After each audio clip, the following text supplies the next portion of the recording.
मेरे पति दुबई में रहता था। मैं और मेरी सास घर में अकेले रहते थे। मेरी सास विधवा थी। वो रोज़ाना खाना बनाकर ले जाती और कहती कि वो अनाथ बच्चों को दे आती हूँ, तुम्हारे ससुर को पुण्य लगेगा। एक दिन मेरी सास बेहोश हो गई और मैंने जब डॉक्टर से उनका चेकअप करवाया तो डॉक्टर कहती है तुम्हारी सास गर्भवती है। मैंने अपनी सास को कुछ भी नहीं बताया और अगले ही दिन अपनी सास का पीछा किया तो मेरी सास एक पुराने से घर में गई। मैंने वहाँ जाकर जैसे ही दरवाज़ा खोला तो मेरी आंखें फटी की फटी रह गई, क्योंकि मेरी सास मैं अपने चाचा के घर में रहती थी। मेरे आगे पीछे कोई नहीं था। चाचा ने जो पहला रिश्ता मेरे लिए आया उसके लिए हाँ कर दिया, क्योंकि उनकी भी 4 बेटी शादी के लिए बैठी थी। इसीलिए मेरे चाचा ने मेरी शादी झटपट निपटा दी। मैं उनकी बेटियों से ज़्यादा खूबसूरत थी, इसीलिए चाची को ये खौफ था कि अच्छे से अच्छा रिश्ता मेरे लिए ना आ जाए। इसीलिए जब अविनाश का रिश्ता मेरे लिए आया तो चाची ने मेरे चाचा के कान भर भर दिए और मेरी शादी जल्दी से जल्दी करवा दी, जैसे मैं घर से कहीं भाग जाऊंगी। लेकिन मेरी किस्मत बहुत अच्छी थी कि मुझे इतना अच्छा पति मिला। मेरे पति बहुत ज़्यादा अमीर नहीं थे। मेरी शादी होते ही अविनाश को पैसों की कमी का सामना करना पड़ा, क्योंकि हमारी शादी में अविनाश का अच्छा खासा खर्चा हुआ था। मेरे पति ने शादी अच्छे तरीके से करने के लिए कर्जा ले लिया था, इसीलिए कर्जा उतारने के लिए उनको विदेश जाना पड़ा था, ताकि कुछ पैसे जमा करके वापस आ जाएं। कर्जा भी उतर जाएगा और गुजर बसर भी अच्छे से हो जाएगा। उनके कागजात पहले से ही बन चुके थे और उन्होंने पहले ही वहाँ जाने के लिए तैयारी कर रखी थी, इसीलिए वो कमाने के लिए चले गए। मेरे पति को वहाँ जाकर मेहनत मजदूरी करनी थी। मेरी शादी को अभी 2 ही महीने हुए थे और मेरे पति को दुबई जाना पड़ा। मुझे बहुत अफसोस हो रहा था, क्योंकि मैंने अपने पति के साथ ज़्यादा वक्त नहीं गुजारा था। अविनाश ने मुझे कहा था कि मैं जल्दी ही वापस आ जाऊंगा, तुम थोड़ा सब्र करना। पैसों की परेशानी थोड़ी ज़्यादा हो ही है, सिर्फ कर्जा ही नहीं उतारना, अभी अपना घर बनाने के लिए भी कोशिश कर रहा हूँ, क्योंकि अभी हम किराए के घर में रहते हैं। क्या तुम नहीं चाहती कि हमारा खुद का घर हो? इस तरह की बात करके अविनाश ने मेरी उदासी को दूर करने की कोशिश की थी। उनकी बातें सुनकर मैंने सोचा ये सही ही तो बोल रहे हैं, मुझे थोड़ा इंतज़ार करना होगा। जब हमारी आर्थिक स्थिति ठीक हो जाएगी तो हम अपनी खुशहाल ज़िंदगी शुरू करेंगे। मैंने अपने पति को तो दुबई जाने के लिए विदा कर दिया। अब इस घर में मैं और मेरी सास रह गए थे। इस थोड़े से समय में मेरी और मेरी सास से ज़्यादा बात नहीं हुई थी, क्योंकि मुझे पता था कि मेरे पास अपने पति के साथ वक्त गुजारने के लिए बहुत कम वक्त है। इसीलिए शादी से लेकर अब तक का सारा समय, दिन और रात, मैंने अपने पति के साथ ही गुजारे थे। अपनी सास के साथ बैठकर बात करने और बैठने का समय ही नहीं मिलता था। मैं तो सिर्फ उनको खाना बना कर देती थी और वो चुपचाप खा लेती थी। मेरी सास सारा दिन और सारी रात क्या करती थी मुझे उससे कोई मतलब नहीं था। लेकिन अब जब मेरे पति चले गए थे तो मेरी और मेरी सास की थोड़ी बातचीत शुरू हो गई थी। लेकिन मेरी सास थोड़ी अजीब सी थी, वो आम सासों की तरह नहीं थी। मेरी सास मुझे काम ना करने पर कुछ नहीं कहती थी, वो खामोशी से खुद ही काम कर लिया करती थी। अगर मुझे उठने में देर हो जाए तो खुद ही नाश्ता बना लेती थी, मेरे मैले कुचले कपड़े धोने लग जाती थी। मुझे ये सब अच्छा नहीं लगता था, इससे मुझे खुशी नहीं मिलती थी, बल्कि मुझे गुस्सा आता था। एक दिन मैंने उनसे बोल दिया कि आप मोहल्ले वालों को क्या बताना चाहती हैं कि आपकी बहू को काम करना नहीं आता, दिन चढ़े सोई रहती है, अपने कपड़े नहीं धो सकती, सफाई नहीं कर सकती। दूसरे शब्दों में तो आप मुझे बदनाम करना चाहती हैं मोहल्ले भर में। मेरा इतना सा कहना था कि उस दिन के बाद मेरी सास ने किसी भी काम को हाथ नहीं लगाया। अब तो अगर हफ्ता भर भी मेरे मैले कुचले कपड़े पड़े रहते तो नहीं धोती थी, और मैं अगर देर से सोकर उठती तो चाय नाश्ता भी नहीं बनाती थी, सिर्फ वो अपने लिए बना लिया करती थी। मुझे उस बात पर भी हैरानी हुई थी कि मेरी सास ने मुझसे इस बात पर भी कोई झगड़ा नहीं किया था, बल्कि खामोशी से सारे काम करने छोड़ दिए थे। फिर एक दिन अजीब सी बात हुई। मैं जब भी खाना बनाती तो कहती एक आदमी का खाना ज़्यादा बना लेना। मैंने उनसे पूछा कि ऐसा क्यों, हम तो 2 ही हैं, 3 आदमी का खाना क्यों? तो उन्होंने जवाब दिया तुम्हारे ससुर जी जीवित नहीं है, इसीलिए उनका खाना मैं किसी गरीब को दूंगी ताकि उनको पुण्य मिले। मैं अपनी सास की बात सुनकर मुझे हैरानी हुई थी, क्योंकि आज से पहले उन्होंने इस बात का कोई जिक्र नहीं किया था। जब तक मेरे पति यहाँ पर थे, उन्होंने कभी भी मेरे ससुर के हिस्से का खाना किसी गरीब को नहीं दिया था। हैरत ही की बात थी ये भी थी कि वो दिन का खाना नहीं दिया करती थी, सिर्फ रात का खाना देती थी। मेरे दिल में कई तरह के सवाल उठने लगे थे, लेकिन मैंने पूछना सही नहीं समझा। मैंने सोचा हो सकता है कि वो पहले भी खाना देती हो। मैं तो अपने पति में मगन रहती थी, मैंने तो कभी देखा भी नहीं कि उन्होंने खाना किसी गरीब को दिया या नहीं। लेकिन मुझे उनकी ये बात बहुत अच्छी लगी थी। मेरे ससुर को गुजरे 2 साल हो गए थे और मेरी सास उनके पुण्य के लिए किसी गरीब को खाना दे रही हैं। ये तो अच्छी बात थी। बहुत कम औरतें होती हैं जो अपने पति की मुक्ति के लिए ऐसा कुछ करती थी। मैंने अपनी ज़िंदगी में ऐसी औरत बहुत कम देखी थी। मुझे अपनी सास को देखकर बहुत खुशी मिलती थी। मेरी सास एक रूखी सूखी सी औरत लगती थी, जिससे किसी भी चीज़ से कोई मतलब नहीं था। मुझे अपनी सास में आज तक कोई अच्छाई नज़र नहीं आई थी, लेकिन मुझसे ये बात बहुत अच्छी लगी थी। मेरे दिल में उनके लिए इज्जत बढ़ गई थी।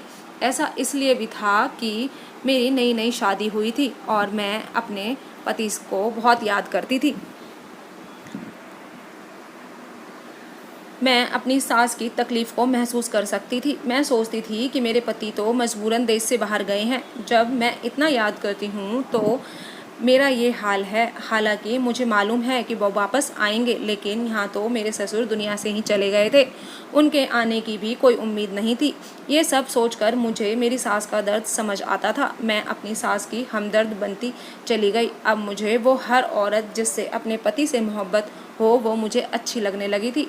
मेरी सास रोज़ खाना लेकर शाम को घर से बाहर चली जाती थी और सुबह बहुत देर तक घर से बाहर रहती थी, यहाँ तक कि मुझे नींद आने लगती थी। लेकिन मुझे जागना पड़ता था क्योंकि दरवाज़ा खोलना पड़ता था। एक दिन मैंने परेशान होकर कहा कि आप जब खाना देने जाती हैं तो इतना वक्त क्यों लगाती हैं? मुझे जल्दी सोना होता है क्योंकि सुबह अविनाश की कॉल आने का वक्त होता है, इसीलिए मुझे जल्दी उठना पड़ता है। मेरी सास बोली, मैं गरीब को खाना देकर पड़ोसी के घर चली जाती हूँ, वहाँ बात करती हूँ, इसीलिए थोड़ी देर हो जाती है। आगे से तुम सो जाया करो और मेरी फिक्र छोड़ दो। मैं बाहर से ताला लगा कर जाया करूँगी और चाबी भी अपने साथ रखूँगी। सास की ये बात सुनकर मुझे सुकून आ गया और मैं अब बेफिक्र होकर सो सकती थी। मेरे पति की वहाँ नाइट ड्यूटी होती थी, इसीलिए वो मुझसे वहाँ रात में बात नहीं करते थे। इसीलिए मैं जल्दी सो जाया करती थी क्योंकि हम सुबह में बात करते थे। उसके बाद दिन में कई बार बात होती थी। मैंने सोचा मेरी सास अकेली बोर होती हैं, इसीलिए पड़ोस की औरतों के पास जाकर बैठ जाती हैं। मुझे उनके कहीं भी जाने से कोई एतराज़ नहीं था। मैं उनके मामलों में दखल नहीं देती थी और ना ही वो मेरे मामलों में देती थी। अब तो मैं खुद को बहुत ही खुशकिस्मत वाली समझने लगी थी कि मुझे इतनी अच्छी सास मिली है। वो मुझे कुछ नहीं कहती थी। शादी से पहले तो सबने मेरे दिमाग में सास का एक ऐसा रूप बना दिया था कि मुझे बहुत डर लगता था कि ना जाने मुझे कैसी सास मिलेगी। ज़िंदगी यूं ही चल रही थी कि मुझे एक दिन ऐसी खबर मिली जिसे सुनकर मेरे होश ही उड़ गए थे। मैंने कभी नहीं सोचा था कि इतनी भोली भाली दिखने वाली मेरी सास इतनी शातिर होगी, लेकिन मुझे नहीं पता था कि उन्होंने तो अच्छाई की चादर ओढ़ रखा है और जो हकीकत है वो बिल्कुल विपरीत है। ऐसा कैसे हो सकता है? मुझे तो अभी भी भरोसा नहीं हो रहा था। ये हकीकत जानकर तो मैं बहुत परेशान थी और सोच रही थी कि ये सब अपने पति को सब कुछ कैसे बताऊं। भला ये सब भी कोई बताने वाली बात है? जो मैं बताती, मैं खुद ये सोच सोच कर शर्मसार हो रही थी कि मेरी बूढ़ी सास इस तरह से कैसे कर सकती हैं। मेरी सास ने मुझे कहा था कि उनकी शादी जब हुई थी जब वो 13 साल की थी। ये कोई हैरत की बात नहीं थी, पहले ऐसा होता था। अब मेरी सास की उम्र 40 से ऊपर की है तो वो इतनी बूढ़ी भी नहीं, लेकिन उनकी तबीयत अक्सर ख़राब रहती थी। इसकी लगता था कि बुढ़ापा आ गया है। मेरी सास एक दिन अचानक से चक्कर खाकर मेरे सामने गिर गई। मैंने उन्हें होश में लाने की पूरी कोशिश की और मेरी सास को होश भी आ गया। मैंने पूछा, माँ जी आपको क्या हुआ था? तो मेरी सास बोली, शायद मेरा ब्लड प्रेशर लो हो गया होगा। ठीक है, मैं आपको अस्पताल लेकर चलती हूँ। मैंने रिक्शा पकड़ा और उनको हॉस्पिटल लेकर चली गई। हॉस्पिटल पहुँचते ही वो फिर बेहोश हो गई। उनको देखकर मैं बहुत डर गई कि सच में ही इनका ब्लड प्रेशर बहुत ज़्यादा लो है। गर्मी भी तो बहुत हो रही है। डॉक्टर ने कहा कि इनके कुछ टेस्ट करने होंगे और डॉक्टर ने मेरी सास को इंजेक्शन दे दिया और आराम करने के लिए बोला। मैंने उनका ब्लड टेस्ट करवाने के लिए बोल दिया। मेरी सास को जब होश आया तो हम घर वापस आ गए। अगले दिन जब हॉस्पिटल रिपोर्ट लेने गई तो रिपोर्ट देखकर मेरे होश ही उड़ गए। मेरे पैरों के नीचे से ज़मीन खिसक गई थी। उस रिपोर्ट में लिखा था कि मेरी सास प्रेग्नेंट है। ये सुनकर तो मेरा सर चकराने लगा कि ये सब क्या हो रहा है। मैंने अपनी सास को कुछ नहीं बताया और बदनामी के डर से रिपोर्ट को छुपा दिया।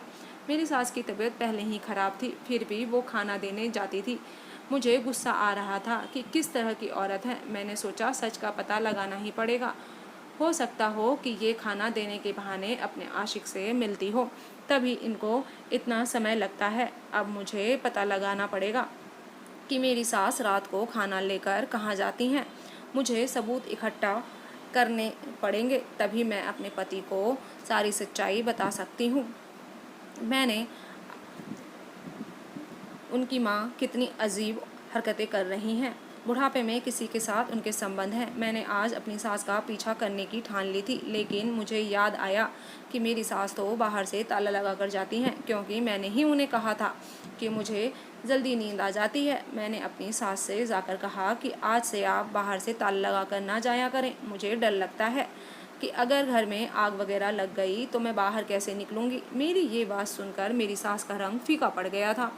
मैंने महसूस किया था कि उनकी मेरी ये बात अच्छी नहीं लगी थी। अब तो मुझे यकीन हो गया था कि दाल में कुछ काला है। मेरी सास जैसे ही खाना लेकर घर से बाहर गईं, मैंने अपनी पुरानी सी चादर उठाई जो मैं अपनी शादी से पहले इस्तेमाल करती थी और शादी के बाद अपने साथ यादगार के तौर पर ले आई थी।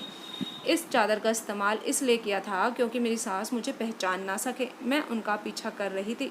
रात के 9 बज रहे थे और गली बिल्कुल सुनसान पड़ी थी, क्योंकि मोहल्ले वाले जल्दी सो जाया करते थे। मैं अपनी सास का पीछा बहुत ही सावधानी से कर रही थी कि उनको मुझ पर शक ना हो। मेरी सास अपनी ही धुन में चली जा रही थी। वो काफ़ी दूर तक चली गई थी। मुझे बहुत हैरानी हुई थी कि एक बीमार औरत इतनी दूर तक पैदल कैसे आ सकती है भला। मैंने देखा मेरी सास एक पुराने से घर में अंदर घुस गई, जो बहुत ही पुराना टूटा फूटा सा था। मुझे ये डर था कि कहीं दरवाज़ा अंदर से बंद ना कर लिया जाए, लेकिन मैंने जब पीछा किया तो देखा कि दरवाजे में तो कोई कुंडी ही नहीं है। मैं जब उस घर के पास पहुंची तो देखा कि उस घर की बहुत ही हालत ख़राब थी। दरवाजे खिड़की सब टूटे फूटे पड़े थे। मैंने अंदर झांक कर देखा तो मेरी सास की ही हम उम्र का आदमी अंदर बैठा था। मेरी सास उनसे बहुत ही खुशहाल तरीके से बात कर रही थी। ना सिर्फ बातें कर रही थी बल्कि उस शख्स को अपने हाथों से खाना भी खिला रही थी। ये देखकर तो मेरे ऊपर का सांस ऊपर और नीचे का नीचे रह गया था। ये सब क्या हो रहा है? यानी कि मेरी सास रोज़ मुझसे झूठ बोलकर खाना लेकर जाती थी कि वो गरीब बच्चों को खाना देने जाती हैं, जबकि वो किसी अनजान इंसान को उसके घर के अंदर आकर खाना देने बल्कि उसको अपने हाथों से खिलाने आती हैं और उससे खुश होकर बातें भी कर रही हैं।